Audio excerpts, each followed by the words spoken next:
Bakıda keçirilən 14-cü Beynəlxalq Turizm və Səyahətlər sərgisinin Sloveniyadan olan iştirakçıları bölgələrə səfər ediblər. Onlar Azərbaycanın rayonları ilə də mədəniyyət və turizm əlaqələrini genişləndirmək istədiklərini bildiriblər. Sloveniyalı qonaq El Televiziya şirkətində də olub.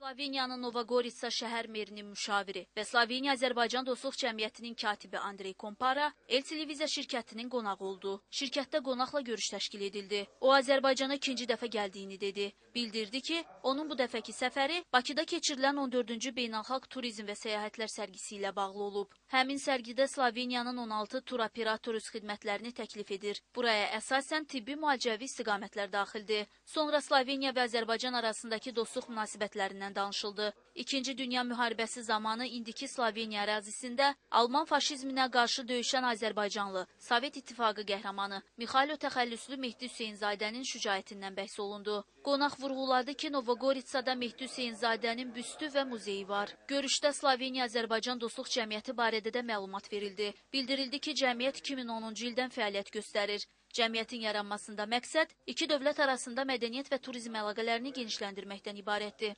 Ardınca El Televiziya şirkətinin baş direktoru İqbal Məmmədəliyev qonağa qiymətli hədiyyələr və diplom təqdim etdi. Sizlər Sloveniya-Azərbaycan Dostluq Cəmiyyəti üçün sizə Azərbaycan bayrağını hədiyyə edir.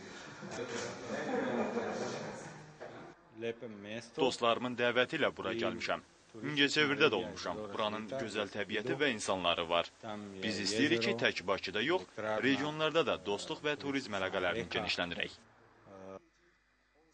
Daha sonra qonaq televiziya ilə yaxından tanış oldu. Ona televiziyada yayımlanan verilişlər və studiyalar barədə məlumat verildi. Sonra müşavir Yevlağın sahil parkını və digər görməli yerlərini gəzdi. Elnari İbrahimova, Elşən Əhmədov, Yevlağ.